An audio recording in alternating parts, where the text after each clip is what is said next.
Aston Villa 0, Arsenal 2. Welcome to another live She Knows Arsenal. Welcome to another live player ratings. Make sure you guys are liking this video and subscribing to the channel. And most importantly, getting into the chat and letting me know what you guys are thinking and feeling about our win. Now, the watch along was so funny because we were like, oh, we were freaking out for nothing. But it definitely was not a classic, but it was the result that we needed. We had to win by all means necessary. There was no room for failure. We had to win, and we did it. And so, at the end of the day, when you get the 3 points, it's really difficult to be like super negative. So, we'll go through the good, bad, and ugly. But ultimately, the team that deserves to win is the one that scores the most goals, and that was us today. Hold that, Emery.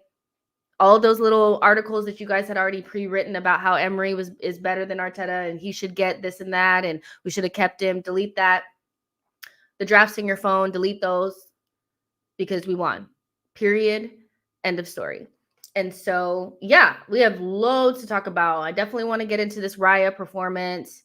I want to get into the midfield. There's definitely, when we talk about good, bad, and ugly in that midfield today. And Trossard coming on, and I think his celebration for his goal may have been a little shady. I love my sleepy Messi, but I'm like, he's not really celebrating that hard. He's kind of like that, almost like, I don't know. Maybe I'm reading into things, but I don't know. If I was Leandro Trossard and I played all of 2024 for Arsenal and was a big part of why we played so well, and I also had a good preseason, and the person that's playing in front of me is not playing well, I think I would have a little bit of an attitude because I'm not starting. So there's definitely that. And yeah, we'll get into the mess. So make sure you guys are liking the video, getting into the chat. We are going to do player ratings and all of that. But yeah, who's all in here? Let's see. TB says Martinelli needs the bench. I'm sorry. Fabi says I love the arrogant Trossard. They had me on the bench. I mean, that's what it felt like to me, but I'm reading into it because that's how I feel. I felt for a long time that Trossard should be starting. And the fact that we feel like we need him to start, I think opens up a bigger dialogue about our current starting left wing and why Arsenal desperately need an attacker. Is we should not be begging for Trossard to start. I think at this stage, he definitely should be a squad player, but I do think when he came on, he definitely changed the game. Our left-hand side just started to work, and I've said it for a long time. Kai Havertz and Martinelli have no relationship whatsoever. They do not connect. They do not pass to each other, and Martinelli is like a man by himself, but Trossard brings Kai Havertz in onto that side. He helps Rice a little bit because Rice and Martinelli on one side is the worst watch ever.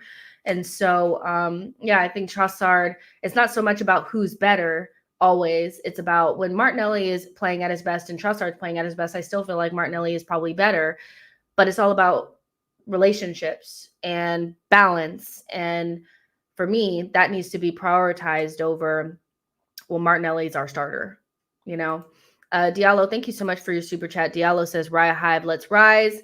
Listen, I was in the Raya Wars last season, very much so, front and center with my little, with my little spear, with my little, little whatever you want to call it, my little shield on the front line, child. And I said what I said, and I meant it. Raya does have the ability to save us from ourselves, and he most certainly did that in both games against Wolves and today against Villa. And two things can be true at the same time, that there are questions to be asked about why we are giving up such good chances that we weren't really giving up last season. Raya was sitting on a lawn chair last season. He's all of a sudden being called to make these big saves. But like I said, two things can be true at the same time, that there's questions to be asked, but equally we ask for a goalkeeper that can save us when things are not going right. And he's doing that, so, and that's a good thing. That's a good thing. Let's see. I saw another one. Diallo says there was an ocean between them. # my keeper. I think it was difficult to see at first, especially if you have like a lot of a lot of like emotional attachment to Ramsdale, but I feel like we're over that conversation now. I think Raya is the undisputed number one. I think if anybody is still hoping for a Ramsdale coming back in, I think that's long gone. And, you know, Raya is just proving himself to be the goalkeeper that we were hoping that we were getting, you know, as far as I think so. That's how I feel about it. Levon says, best game for Partey in a while. Think he has his fitness back. I put him as a part of the poll for man of the match. You guys know, if I feel like I am balanced and I try to keep it real all the time. I do think Partey was one of our better performers today. I said it at halftime. I thought everything was going through him. I thought his passing was really good. I'm not going to shit on him because he doesn't have the legs to stop Morgan Rogers and Aaron, whatever that other guy's name is, Ramsey and all those guys and Onana. I'm not going to go in on him for not being able to stop them, because I've always said that Partey's best attributes are on the ball. Just because you are of a certain hue doesn't mean that you're just a bruiser or you're just like a physical being. Partey's best qualities are what he can do on the ball. He's always had weaknesses off the ball. And I think it's not so much about Partey not having the legs. Like, we've always known that he hasn't been the best at, like, he's not going to run you down. But, I think he tired at the end because the midfield was so open.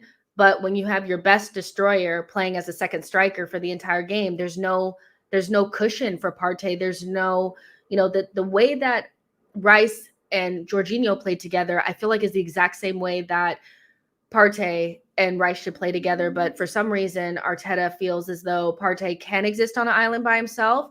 And I don't think that that's right. I think pushing Rice so far up makes him basically a non-factor. And it also hurts Partey. But physically, Partey is not going to be able to stop those players. I said it before the game that I felt like we would struggle with their midfield runners, which we did. We were wide open, getting bopped here, there, and everywhere. But I think when Partey got on the ball, he showed his quality, and that's all that matters. I can only be mad at you for not doing the things that you are supposed to be doing, the things that you are known for. Cannot get mad at you. If you're slow, I can't be mad at you because you're not fast, So I think he did really, really well, was pretty much like the central to everything that we were doing good on the ball. And he scored a goal. And so a good day out for Partey. And I still feel like the midfield needs to be modified a little bit, just push Rice back a little bit. But he looked better once Trossard came on, which doesn't surprise me because you need to have a more creative player on that side, and Trossard gives you that. So, yeah, but all in all, in terms of the midfield, Partey was definitely the standout in there, even though we were opened up, which we already knew we were going to be because we don't have the runners. That's just not who we are. We don't have players like that in midfield. Like Ødegaard and Rice are not going to be able to stop anybody, and Rice was just way too far up. So, yeah, but well done, Partey. I think he did play well today. And again, I'm not a hater. If he played well, he played well, Uncle Paul says it's looking spooky for Martinelli. Yeah. Ogar says Declan Rice and Partey are trying to gain a partnership because they didn't play together last season. There's definitely that. And I just think we're very right side dominant. When Havertz tends to, unless Trossard is out there, Havertz tends to pivot to the right. Ødegaard is on the right. Saka is on the right. Ben White's on the right. Partey's on the right. There's just nothing on the left. It's a desert, So the only way to even that out is to get more players that want to get on the ball. And Rice is pushed. I hate the way that the left center mid plays over these last two seasons. It's really starting to grind my gears. I really do not like the way that the left center mid is pushed so far up that they do not support the midfield and build up. It pisses me the fuck off, so it's just not my thing, but I feel like we've created a situation where our left-hand side is a desert, and so I don't understand how Partey and Rice are supposed to make a relationship on the pitch if they're not near each other. They're just not, they're not on the same plane. The left-hand side is so disconnected from the rest of the team, which hurts Martinelli for sure. But if that's how you want to play, then you need to play with Trossard because he evens out, and I think he balances out that left-hand side better. So yeah, man, I'm starving. You guys know I do this every single time. My stomach is like growling. Nuances says Rice is a runner. He's not a DLP. He is what he is. I think he just needs to be dropped in closer to Partey to support him more in those moments where we're being opened up in midfield. I just feel like it just doesn't work with him so far up. So yeah. Let's see. Errol says, Jess, would you start Trossard against Brighton next week? Trossard was in my starting 11 for this week. He was in my starting 11 for this week. He was in my starting 11 for week 1. He was in my starting 11 last season. I do not feel like we should be trying to shoehorn players that are into like terrible form into the team when we have other options. I am so sorry, not even just from like a relationship standpoint, which I've already kind of spoke on today, but just from like just a sheer like who's playing well right now. Trossard is playing well. We've gone into 2 seasons of Trossard playing well in preseason and being dropped for no reason for Martinelli just not to play well at all. So Trossard is in my starting 11. If Havertz is the number 9, which he will be because Jesus is not going to play because he's injured, then Trossard must play on the left. He balances out that side. And he is in form. Like that celebration told me everything I need to know about Trossard. We're all watching Martinelli play really poorly. I don't think today you can mask it with he's working hard or he was sharp or anything. He kept losing the ball. His final ball was awful. He was dribbling out the end line. He just was not good. He wasn't the only one. I thought Ødegaard was a train wreck as well today, but Martinelli has been consistently poor for an entire season and now the beginning of this season. So Trossard should be starting. This insistence on playing him when you have a good player on the bench that's in form is ridiculous to me.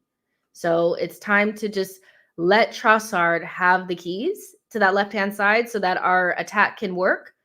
Because it's no surprise that as soon as Trossard came out there, we started popping the ball around. The left-hand side was involved. Like, bruh, like, come on, So I don't know. But listen, people said I was hating on Martinelli, and I just don't know ball. But I am so sorry. Can somebody that loves Martinelli and feels like he's world-class, can you explain to me what the fuck is going on? Please. Please. Diallo says they said that there isn't much between him and Rambo. I'm talking about Raya.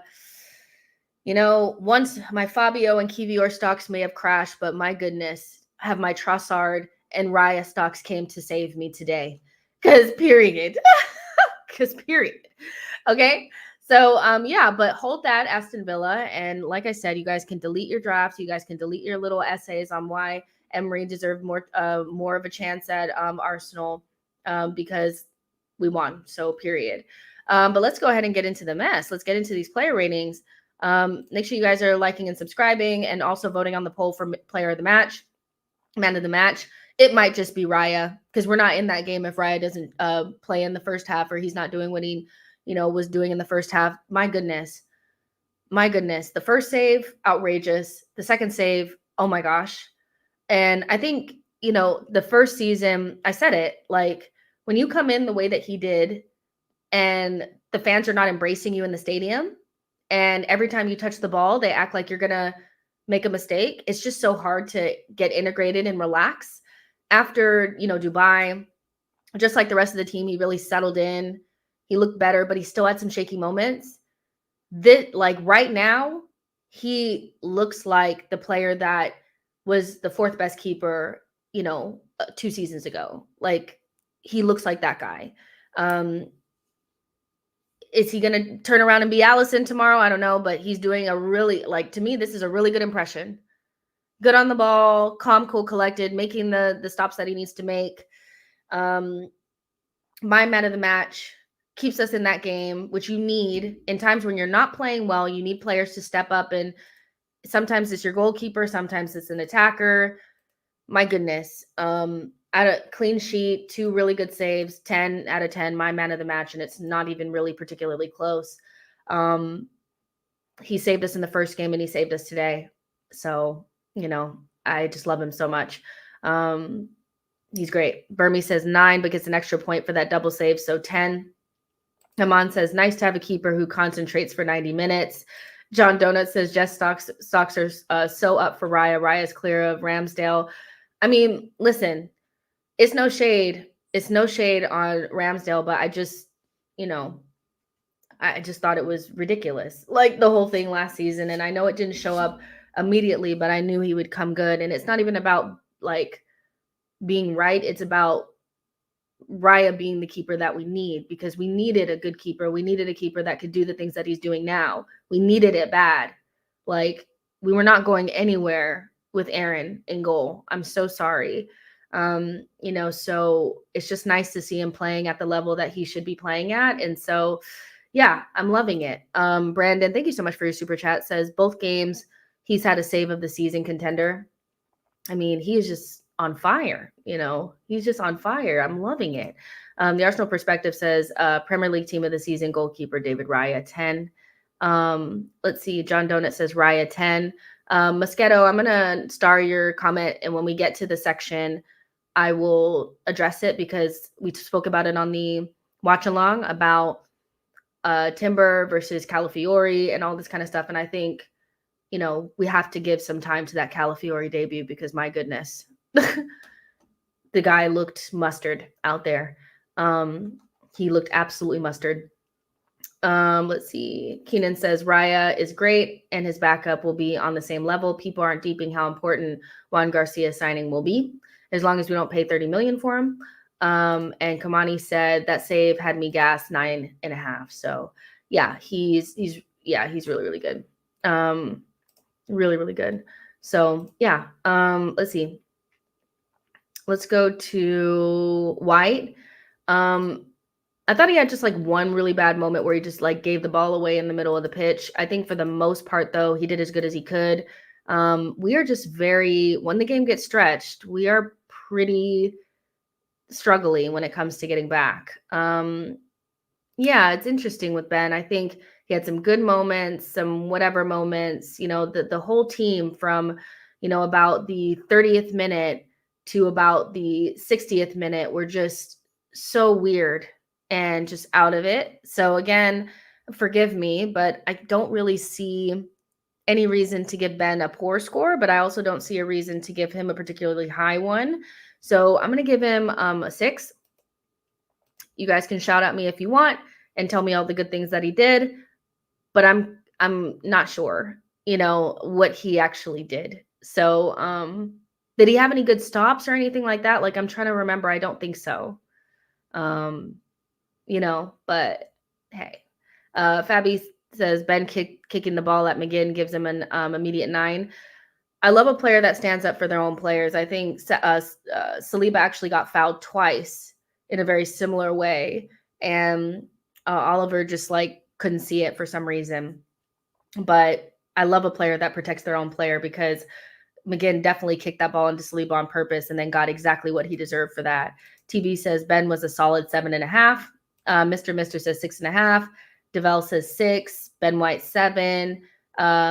Yeah, I think it was like not bad, but also nothing to like write home about. So yeah, the Arsenal Perspective says White 7. So yeah. And Levon says Ben has a tough time getting back against pacey wingers, but you can count on him to be calm. So yeah, period. Let's see. Saliba, I thought besides Raya and Partey was probably one of our better performers. I think it's tough because there were a large part of that game, like I said, from like the 30th minute to about the 60th minute was like not so much nothing, you know, and the midfield was not doing anything. At one point it started to seem like we were losing the game a little bit, but I think Saliba actually was good today. Like his passing was good. His defensive, like he defended, I thought Ollie Watkins pretty good.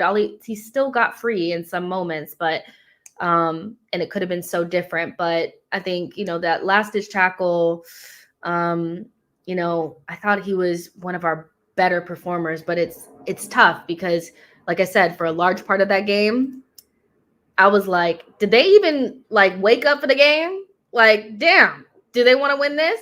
So I'm going to give him a cautious 7. Cautious 7. Cautious 7. Cautious 7. Very, very cautious. People have him at 9. People got him high. Okay, so maybe I'm being too harsh. Maybe I'm being too harsh. Y'all got him on a 9? I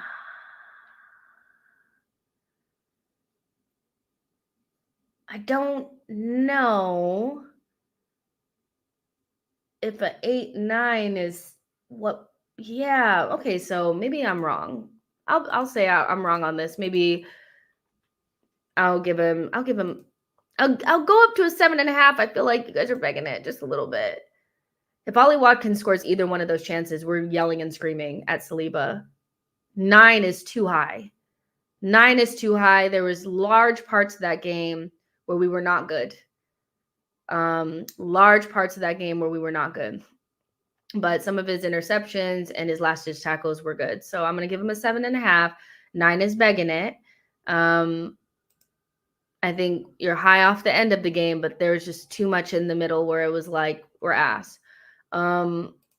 Gabriel, listen, Gabriel, another one that had he had a really bad moment where you guys will let me know if you think it was a foul or not. I don't think it was a foul. I think they pressed us well, and they did exactly what, I hate what we do when we stand not at the halfway line, but in between the halfway line and our box and just stand on top of the ball, pass the ball back and forth, wait for them to come on to us. And they had this really clever way where they jumped 2 other players out and made it difficult for us to see where the next pass was going to be. Gabriel turns around, they pick the ball off of us, and that's where Ollie Watkins should score. I just feel as though, in general, I hate when we do that. I think the overly patient, trying to bring them in shit, it's man, can we just get it up the pitch? That being said, I don't think it was a foul. I think it was poor play on Gabriel's part. Now, he made a really good pass in for, I think it end up being Partey's goal. It was weird. Once Trossard came on, it was almost like Gabriel pinched up a little bit and he was hitting those balls into that left half space, and Trossard was getting onto them. So he did some good things, some not so great things, but equally, I just think the whole team dropped off from the minute 30 to minute 60. And so I don't want to be too harsh. I'm going to give a 7 because I gave Saliba a 7. But there's just a large parts of the game where I just felt but yeah, maybe I could have given Saliba an 8. I hear you. If most of you guys are saying that it was higher, it probably should have been higher. So fair enough. IP says Gabriel 7.5. Arsenal Perspective says too generous. Nuances says he was poor. I thought they were past the bozo moments. Sheo says Gabriel 6. He really had some careless fouls and mistake on the ball. So Levon says 6. I thought Gabriel wasn't comfortable playing with Timber, but in the second half, Timber was class. I think it was Arteta's tactics. So yeah, maybe I could go a little bit lower on Gabriel and maybe give, Saliba a little bit higher. I just felt like the whole team was just low, at certain points. So, and Saliba's game probably was just better in terms of his last-ditch tackles and stuff like that. But here, it is what it is. When I rewatch the game, I'll probably feel so different because I always do. Jurian, I thought had some good moments, some not so great moments. I think the problem that we have when we play with Timber at left back, which will always be my gripe, is that when you play with a right-footed player on the left, it's extremely obvious what you're going to do.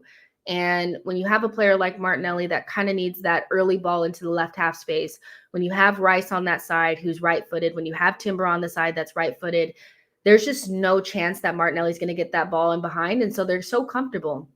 The inversion was so obvious that I just think that Aston Villa were giving us that space to do it. It's like, we know that this is what they're going to do, so we're going to allow them to do it, almost lull us into a false sense of security.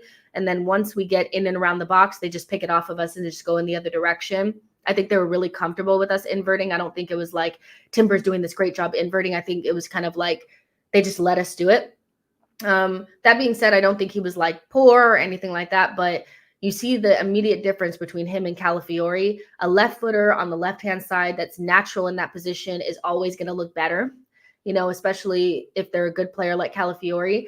I'm glad that Calafiori got those minutes, because I think now we could just start moving Timber onto the right-hand side where he should be and using him at right back. But I think he had an okay game. Like, I think it was very much so okay. I'm going to give him a 7. 7.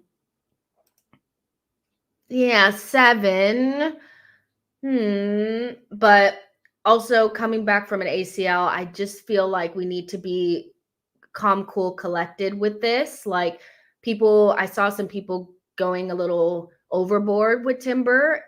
It's like you expect somebody coming from an ACL to be perfect, and that's just not the case. Of course, when he came into the team last season, he was like not injured, so I would give him more than just a game, to write him off or decide that, he's an ass signing or whatever, because he's not. But equally, I just feel like he needs to be on the right, and things will just be a lot more simplified for him. That right footer on the left-hand side bullshit is just not for me. But he had to do what he had to do, and I still feel like that was a much better option than playing Zinni. Because for the most part, Bailey and them were like quiet, on that side. They didn't like, but I'm not going to say like, I think their main way of exploiting us was just down the gut, just down the gut, because we could not handle them. But in terms of like wing play, and we didn't really get cooked or anything like that. It was just, they just could go straight down the gut, So I think Timber did a good job, all things considered. But seeing Calafiori in a natural position, it's so obvious that he should be playing left back, and we can stop the nonsense. Like, come on. Aman says, if we had a left-footed left center mid, I wouldn't mind Timber playing left back, in my opinion. If we had a left-footed left center mid. Yeah, I mean, it's just, there's a lot of right-footedness on the left-hand side that just, the dynamics just don't work as well, So, because there were times, like, to be fair to Martinelli, and I said this on the watch along, that there were times where Martinelli was making that run in behind, but Rice got it and just passed it back inside, because he's not going to be able to put that little clip ball with his left foot into the space. So I can't wait for Marino, you guys. Like, seriously, he's going to change our fucking lives. Like, we are struggling with this left half space, and a lot of it is just because we don't have a natural left footer on that side, or Zinni is just so, like, sometimes he gets it right, sometimes he doesn't, so yeah. But Timber, you did all right, you get a 7, like, no big deal. We won, so it's not a big deal, Let's see. Blaze says, people need to understand Timber came on from an ACL. He needs more time to adapt to our style of play. We need to give him more time. Kamani says, I'm happy to see Kala versus Timber as far as competition is concerned. Let's see. Troy says, Zinni needs to go. I mean, listen, he didn't play today, so none of it. I mean, that's the thing, though. It's like, as much as Zinni got shit, like, we still, things could have been different if Raya was not on it and Zinchenko wouldn't have been on the pitch. Like, sometimes we just play like ass, and it's not like a singular player's fault. But that's just me. Bakir says, for Timber is perfect. It's his first game. He was fine. Like, yeah, it was great. Like, in terms of like, him coming in, and, he didn't look like well off the pace or anything like that. He just wasn't sharp. Mr. says, Timber really is like a new signing. We can't expect 9s coming off an ACL. I think some of our fans are a little harsh when it comes to players coming back off of a long-term injury. It's like, he's supposed to be like, it's just like, give him a fucking moment, give him a minute. So yeah, next, let's go to, I'm starving, Partey. Also probably, definitely candidate for man of the match. I think I thought he played well on the ball. Don't really need to reiterate like what I said earlier. about the off the ball stuff. He's just not going to be able, he's not going to have the legs. Told you guys before the game, Morgan Rogers was going to run right past him. Onana is going to run right past him. But that's just the give and take of Partey. The give and take of Partey is on the ball, he's going to be really, really good. And he's the only player in our team that can do some of the things that he does on the ball. But off the ball, it's like he's a man by himself, especially with Rice so far up. So, yeah, but scored a goal, some really good passes in between the lines, looks sharper today, so hopefully he's getting his fitness up, because if this is what we're going to persist with, for a little bit, I think we are going to persist with this longer. I don't think Arteta is going to want to disrupt what we're trying to do now just to get Marino into the team. So as long as Partey is getting his fitness up, it is what it is. As long as he's good on the ball, I can't shade him. I cannot shade him. If he's good on the ball, I cannot shade him, because I know that he's not going to be able to keep up with the Onanas and those guys. So I'm going to give him an 8.5. I thought goal was good. Passing on the ball was good. Our best midfielder on the day, and everything was going through him. So, well done to him. Sample says, hopefully that goal will be his confidence booster. Makir says 7.5 only for the goal. His legs are gone. Maybe bring him on as a sub once opposite team are low on energy.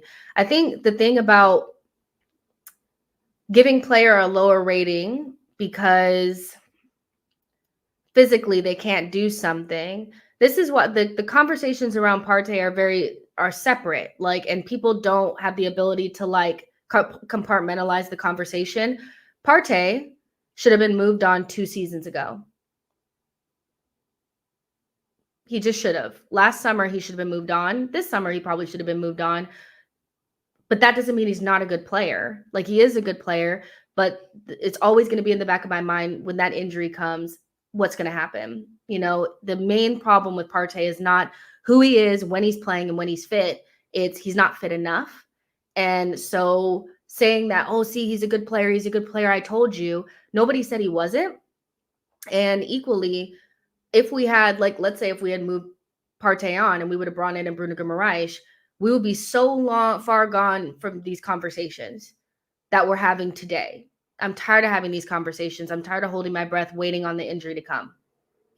Just like Jesus, no matter what, an injury-prone player is always going to be injured at a certain point. So it's never about what he does, as a player. Now, if he's not defensively aware and he's lost and he's, not in the right positioning and he's getting done in that way, that's completely different than good players that are good runners just running beyond him, So I was more critical of him against Wolves because I felt like he wasn't in the right spots and he was getting ran past because he was lost. Today he was a lot more in the right positions. You're not going to be able to get the ball off of Onana. He's just not, And like GSM is saying, he was isolated. I think Arteta would do himself so many more favors if he would drop Rice into a double pivot next to Partey like he does with Jorginho. When Rice plays with Jorginho, they play right next to each other. They play a lot closer. It's like Arteta he thinks Partey is so much more physical than what he is. And so, yeah, I think Partey did really well today, but it doesn't change any of the conversations. I've been very clear about that. So, a "see, I told you so" sounds really dumb right now because when that injury comes, I'm going to say, "See, I told you," so nothing has changed, but he was good today, which is all that matters. Winning Way says, Partey is getting old. He reminds me of them boxers who were elite, but the reaction is going slow but surely. Yeah, I mean, my expectation of Partey is to not be able to keep up with the young bucks. But what he did on the ball today is my expectation of him. So, yeah. Diallo says, we left him in acres of space to defend against an elite PNP ball carriers and Rogers. Uncle was good today. Exactly. You left, he was by himself. I don't know what you expect him to do if he doesn't have anybody near him. The way that the midfield has this left center mid that's not anywhere near is ridiculous, especially when you have your DMs are Jorginho and or Partey. So I think there needs to be a modification there. I don't think Rice plays well up high, but just keeping it on Partey. Partey was good. Partey was good, period. There's no way to act like he wasn't. He was good, so yeah. Let's see. I'm trying to get to. Am I missing somebody? Okay. Rice, I thought it was rough. Like, it was rough. I thought he only really looked good or better. Oh, sorry, I'm trying to get this down. Looked better once Trossard came on, because then there was a creative player on that side. But again, I don't like Rice in the left 8. I don't like Rice in the left 8. I think we're trying to force something that we don't need to force. Maybe when Marino comes in, we'll switch the dynamics a little bit. But even just like, it's not so much even about the left 8 so much. It's about how high he is on the pitch. He is less useful to us standing, like, sometimes I feel like he was higher than Martinelli, and he gets into those spaces in the left half space, right-footed, clunky, can't find the ball to Martinelli. And it's just like, it's a waste of a position. Really, it's a waste. So for everybody that was like, Rice should play left 8 because he can gallop and run, no, absolutely not. Like, he needs to be playing in the 6, so Rice should be playing in the 6. We bought Marino. Marino should be playing left 8. But even if Rice is playing left 8, he cannot play second striker. What the fuck is that? Even when Kai was playing that position, I thought Kai played that better than Rice does, and it was still not good enough. You have to have 3 midfielders in the midfield midfielding, not one that's all off in La La Land, up in the box somewhere, not involved. No, I hate it. I fucking hate it so much. It drives me up the wall. That being said, it was just like a very average performance from him today. 6, not like the worst I've ever seen from him. Actually, it might be one of the worst I've ever seen from him. But my God, can we stop this? Like, I'm so tired of this gimmick. And then Ødegaard too, like, I felt has to score that chance. Over dribbled in periods. I thought, like, that when I talk about the 30 to 60 minutes, that's the parts where I was like, what the fuck is wrong with y'all? Like, y'all can't pass. You guys are looking weird. Like, you know what I'm saying? So Ødegaard should never go to Villa Park, because I'm thinking that the ground just has a voodoo on him. But I also thought that he just, he had some good little moments. I think he was involved for one of the goals. But I need you to shoot, baby, and I need you to put it in the back of the net. So not his best, not by a long, long way. Him at 6'2", and that's like, again, you guys were trying to shoot me for the low scores earlier, but I think based on the way that the game went, and because there was a large period of time where we were not good, those goals cannot swing the scores so much. It was really Raya and Partey that were our best performers, in my opinion, for the majority of the game. Well, everybody else was just like lost. So I'm not going to be giving extra points for 2 goals that if they scored their 2 goals, we're having completely different conversations. So for me, Rice, Ødegaard, it was ass. Like, and I give Rice more of a pass because I just don't think he's playing in his right position. Ødegaard has to score. He has to influence the game more. He has to be better, so 6 for him, 6 for Rice. Ass. Not good performances. No goals can change my mind on it. Like, I did not like those performances. In fact, there was not very many performances that I did like. I'm just glad we got the goals, So there you go. Let's see. Kamani says, you have your own ratings. We just come to common ground as fans. Jonathan says, we need Ødegaard in big away games this season. Jordan says, Ødegaard takes too much detail touches in the box to shoot. Yeah, I was like, he was trying to do too much. And it's like this obsession that our attackers have with, because it's not just him that does it. Kai does it at times, and so does Saka and Ødegaard. They try to take that extra touch, be cute. Just fucking shoot. That's why Trossard scores. Trossard scores because he shoots. Like, you don't score because you don't shoot. So and then when you do shoot, it's like nonsense, So yeah, I think that, like, over the top, trying to get that perfect pass. I mean, I thought the majority of our game was from back to front. We were trying to be so intricate with our passing, but if we made one mistake, it was like they were down our gut. I just wish we had more imperfect ways of creating chances, more imperfect ways of getting through the lines, more imperfect ways of creating chances. Because if we don't make the perfect passes from back to front, right now we're looking a little weird, So, and the main reason why we scored, one was because we put Trossard in, which we'll talk about in a second, but because shooters were shooting. Just shoot, kick the ball long and make Kai try to hold it up and run off of him. Stop with the nonsense trying to pass through every single line. It's sick, it's illness, like trying to be so intricate all the time. It's pissed me off. Aman says, we're always trying to look for the perfect goal. We need our attackers to develop ruthless nature. Exactly. Bakir says, I think Ødegaard was fine. He was the only one dribbling and trying stuff for the 60 minutes when others were side passing. He was dropping deep well, moved the ball. This is my thing with Ødegaard.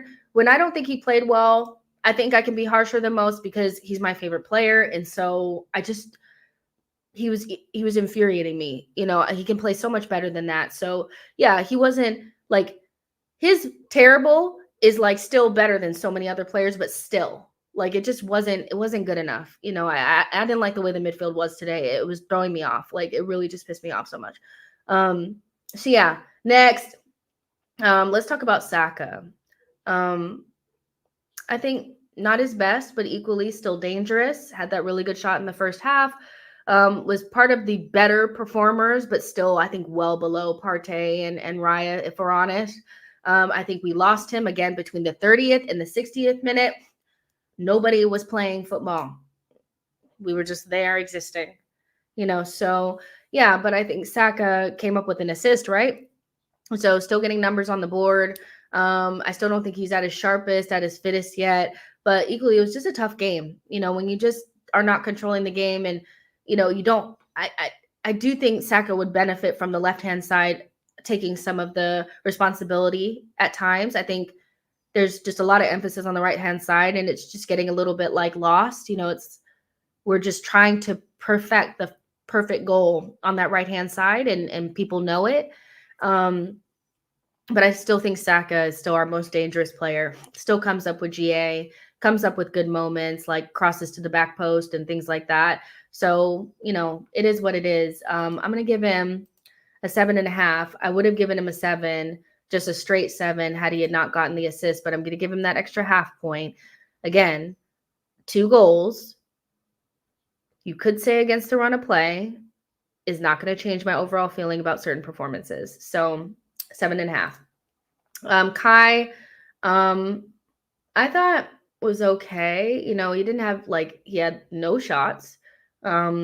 He had some good layoffs and moments in build-up, which I liked. He worked hard defensively, but again, this is, the X factor when we've exhausted everything and the other team is well drilled and well coached and they know what our patterns are going to be, who is going to step up with a goal. Right now, it's mostly Trossard that's coming up with these moments, but we need an attacker. Today, just, again, we need an attacker.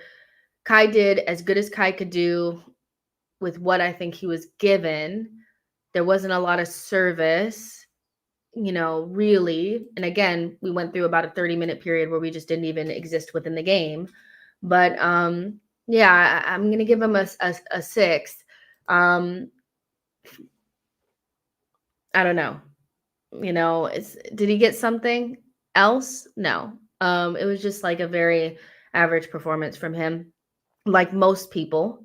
But again, I really do think Arteta needs to prioritize relationships on the pitch. Kai looks a lot better with Trossard on the pitch. Our left-hand side looks much better with Trossard on the pitch. Just play Trossard. It'll make a difference for Kai and for everyone. So 6. Martinelli, I don't know what to tell you guys. I don't know what to say. There's somebody in the comments screaming, saying, I can't believe you don't rate Martinelli. And it's not that I don't rate him. It's just It's just so obvious. The celebration from Trossard, the non-celebration from Trossard, the way that Trossard came straight on and made a difference, not just from the goal, but we just started playing better in general.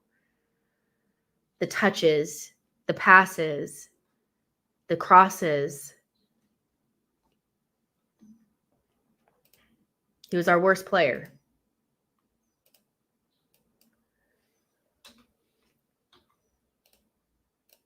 Five. Jonathan says 1 or 2 for Martinelli. Brother is lost out there. I mean, a 1 or a 2 is like, I mean, I don't know. I don't know. Burmese says I'd say a 5. I put him at a 5 too. If we lose this game, by the way, I'm probably giving it a little bit lower. But I'm trying not to have the Martinelli people come and slit my throat while I'm sleeping tonight. So Blaze says, Jess, what do we need to do about left winger? We need to buy one. We need to buy one. I mean, listen, I'm not surprised that we're here. During the summer, when I said we needed to get a new left winger and start, people were like, but Martinelli's going to come back better. After the season that he had, I just would have expected him to look completely different this season. And he looks very similar to what he looked like last season, so we need to buy a left winger and a starter. We need to buy a starting left winger. If we're begging for Trossard to start, we've made a grave error. We're not in a good place, so we just need to bring in a winger. I'll put this out. I will say that I'll be so real with you guys. I feel like there are many wingers that we could bring in and be in a much better position than we are with Martinelli. I just don't think that he makes good decisions. I don't think his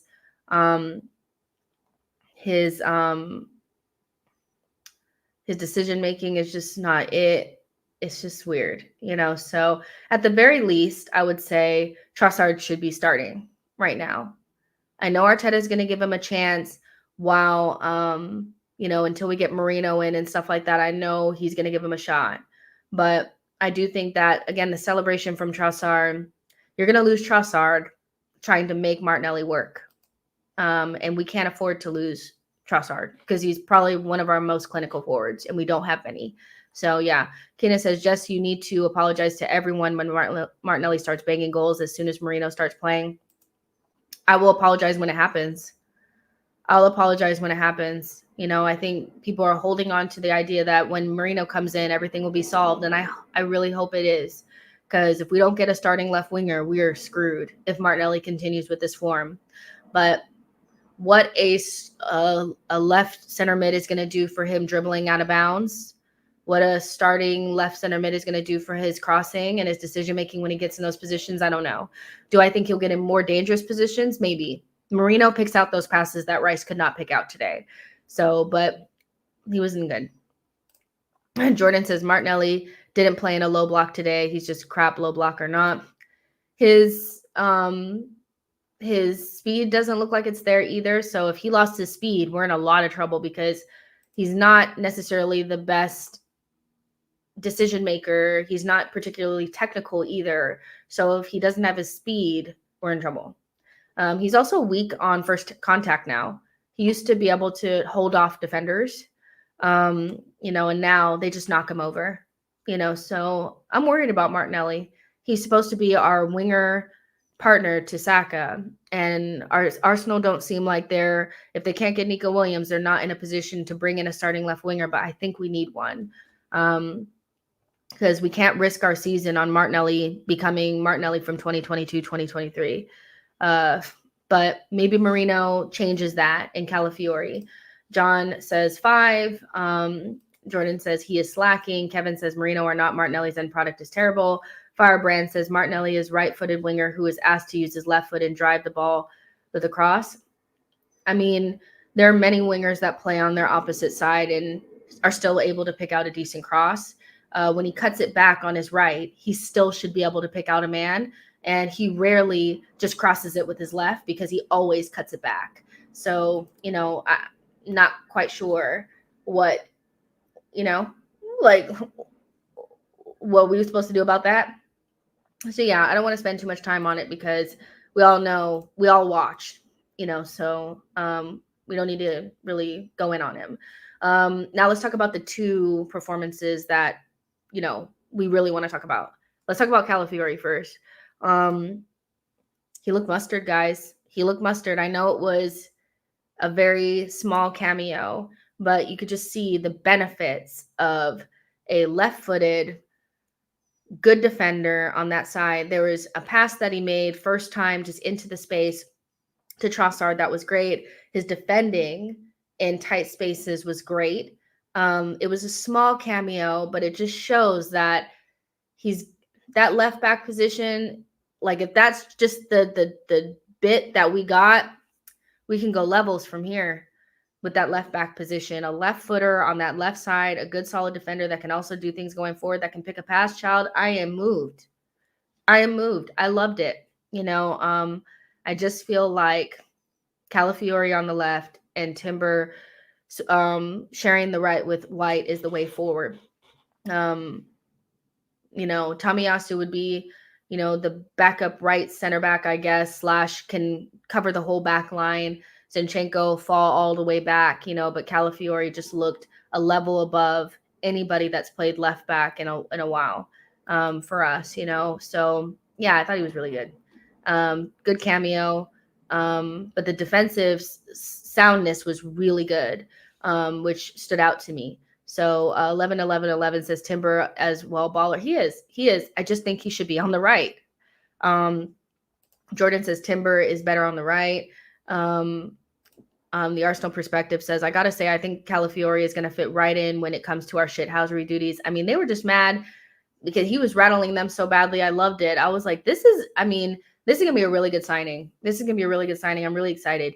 And I mean, it's still a defender, you know, and, you know, one thing about us is we're going to get excited about a defender. But yeah, I think Calafiori looked good. He looked good. Jordan says, I'm in love with him. The interceptions he made. Wow. And he just looks comfortable on the ball. Very comfortable on the ball. So what is your guys' rating for him? Let me know in the comments.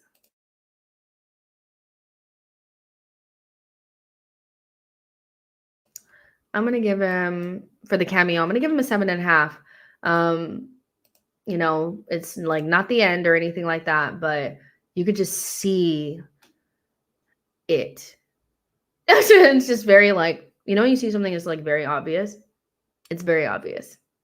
7.5. Calafiori did look better. Shamaria says Calafiori looks good. Brandon says, why can Arteta identify defensive cover but not attacking ones? TK says Martinelli is starting to remind me of Theo Walcott. Burmy says him and Ben White, they're going to frustrate teams. Yeah, I think an 8, 7, 6.5. He's quality. Yeah, I thought good cameo. Very, very good cameo. Trossard, my boy. You can never make me hate him. You'll never get me on the other side. There's another side, a dark side of Arsenal fandom that has it out for Sleepy Messi, and I will never understand it. He scored many, many important goals for us in a very short period of time. He cost us nothing, basically. He was a snip, and he's on good wages. He's the perfect squad signing that we need to push into the starting 11 because our starter is not performing. But when I talk about coming up with big goals, you know, just being ready for the moments, you know, I love that. He's our closest thing to X Factor. He's our closest thing to clinical. I mean, my goodness, like how can you have an agenda against Trossard? Seriously, he's not hurting anybody. He's helping us. The way that rivals talk about Trossard, they would love to have a player like this. This is a very, very good signing for us. But that celebration, that non-celebration, child, the tea. I would love to be a fly on the wall when he's talking to his wife later on, because I'm pretty sure in the quiet halls of his house, he's going to say, I cannot believe I'm not starting. Because that's what that non-celebration said to me. I cannot believe I'm not starting. This is what you get when you start me. This is what you get when you play me. Period. And I listen, sometimes, because we know Trossard got a little attitude. We know this. He's going to make it known that he should be starting. So, yeah, it's an 8 for me. Scored the goal, looked good when he came on. We started to look like we could open them up finally. And the left-hand side was alive when he came on. So well done him. I love him. I don't know what to say. The Arsenal perspective says, I agree. He's our closest thing to X Factor. We need chaos. We need more of him. Chaos in real danger, unpredictable, and at times unplayable. Kim says Trossard would never have covered Bailey for 90 minutes. I don't care. I don't care. Martinelli? No, I'm so sorry. But Martinelli was not doing anything special defensively against Bailey. Timber just had him covered. He wasn't doing anything.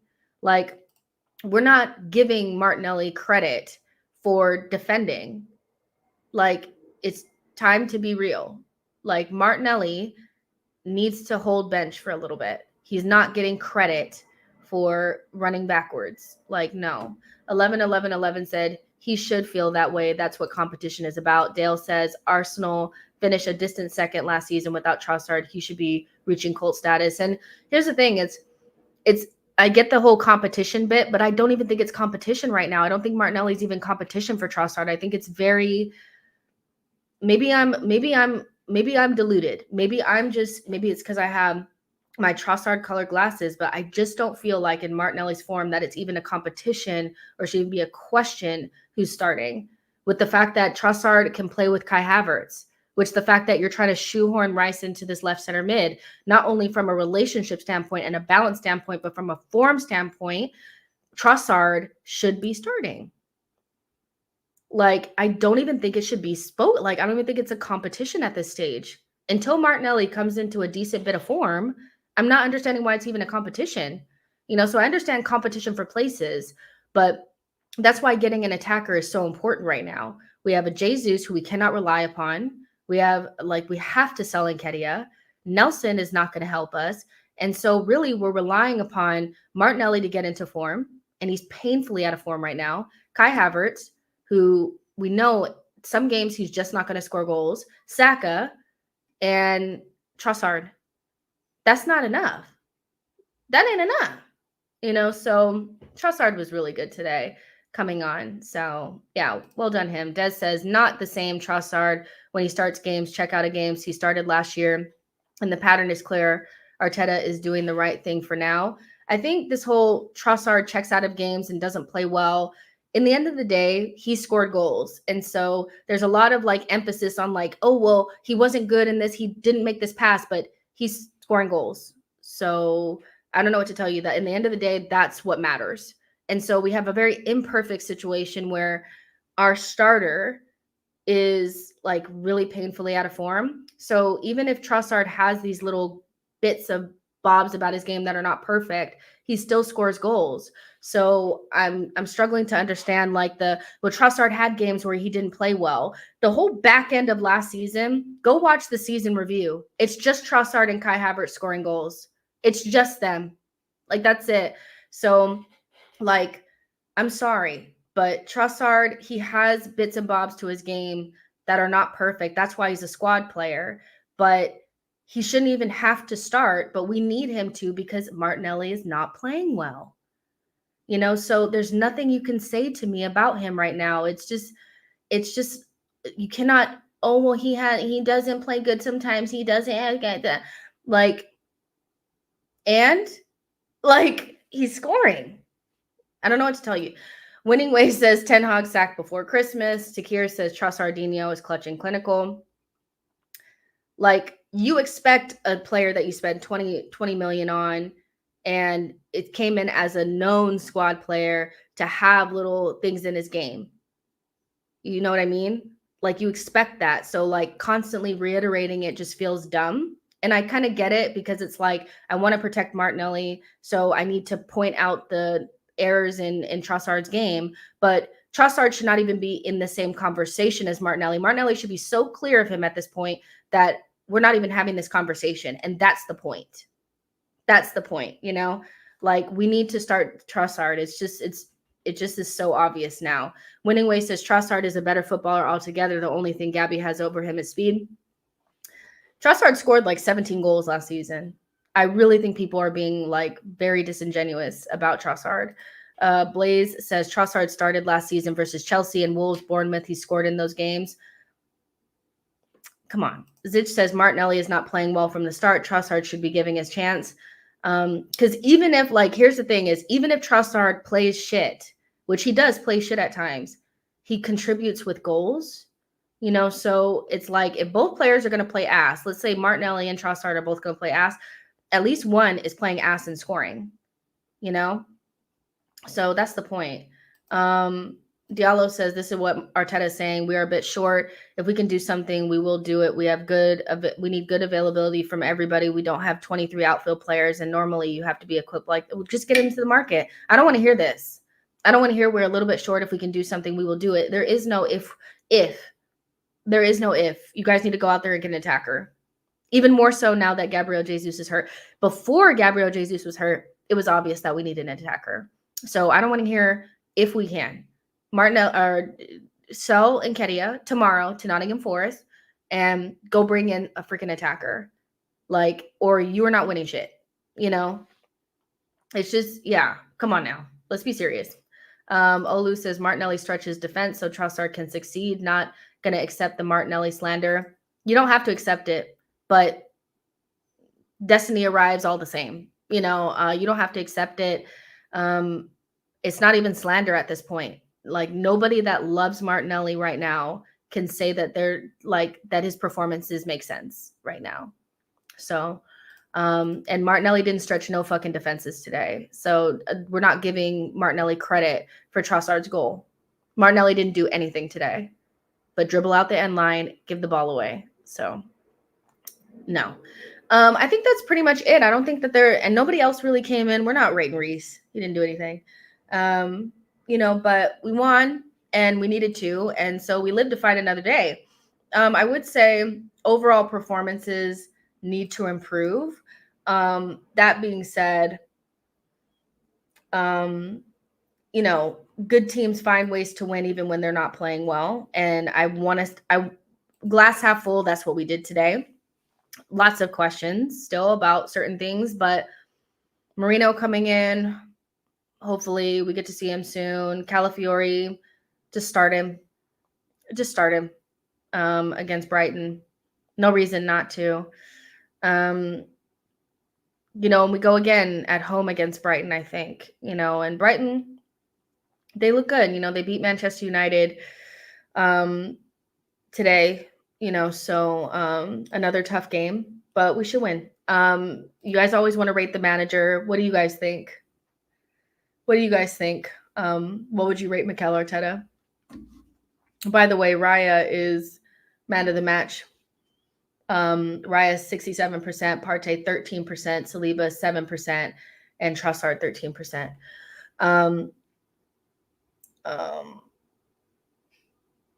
Wait, I'm getting it. Like, no, I have the wait, hold on. Did I miss a super chat? Here we go. Yeah, here's one. Sorry, Victor. I was going to get it, I promise. Martinelli's diehard fans can't fathom any criticism toward him. It's insane seeing some of the fan base turn on Trossard to protect Nelly. But there was a period of time where Martinelli was the out-and-out starter in 2022, 2023. Like, he just was. He was the starter, and Trossard was the clear backup.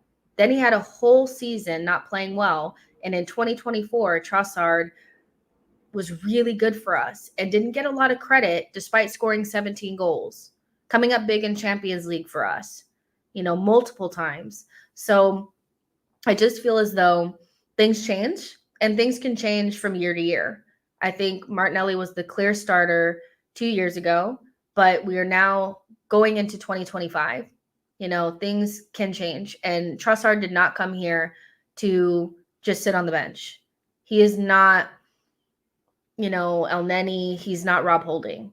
That guy is competitive. And I'm sorry, but if I was watching Martinelli's performances and I played well in preseason and I'm fit all the time, I'd be fucking pissed that I'm not out there on the pitch, So, I think we all protect certain players, and that's fandom. But Martinelli is now going on.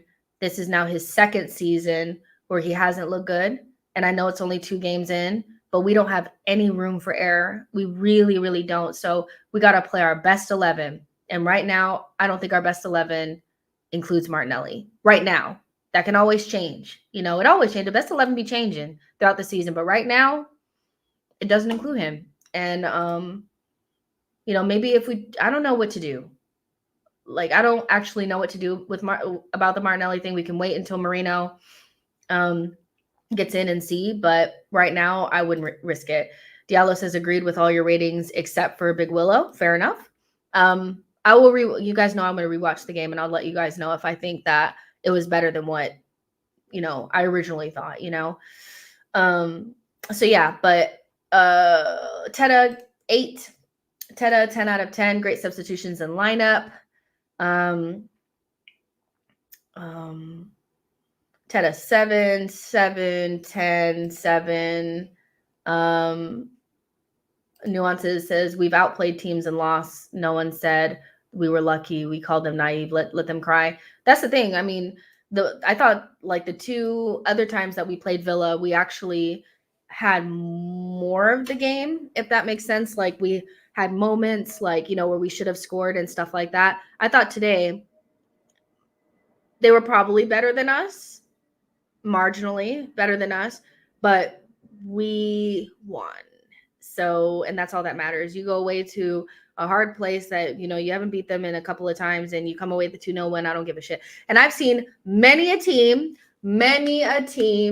do that. I've seen a United do that many times. I've seen City do that.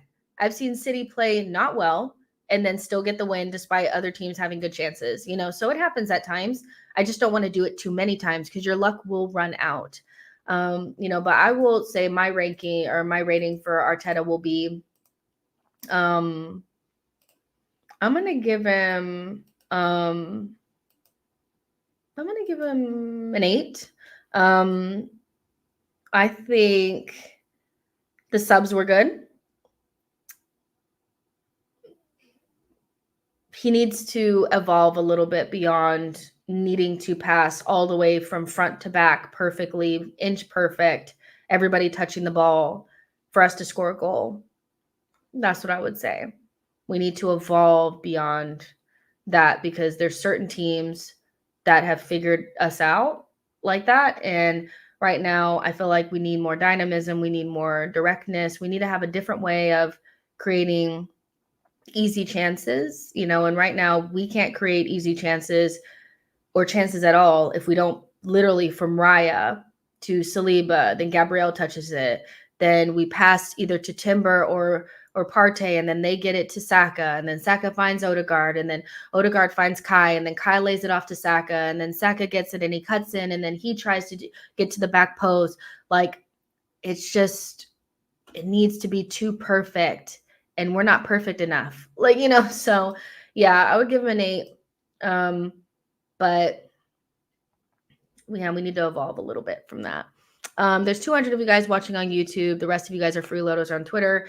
Thank you so much for tuning in to the player ratings. Make sure you guys like this video, subscribe to the channel. I'm going to go and enjoy the rest of my day. I'm going to watch my United stand. I'm about to watch my United view. I get to enjoy that now because we won our game. So yeah, and we'll come with another Cannon Club next week. Not sure about tomorrow what the tea is, but make sure you guys watch Fan Zone on Monday. I'll be on Fan Zone for the Premier League, so make sure you guys tune in and watch me. But yeah, like this video, subscribe to the channel, and I'll see you guys tomorrow. Or not tomorrow. Maybe tomorrow. You guys may see me tomorrow. I'm not promising, but definitely on Monday for sure. But yeah, like, subscribe, and love you guys. Bye. Yeah, you're late, Gabby. See ya.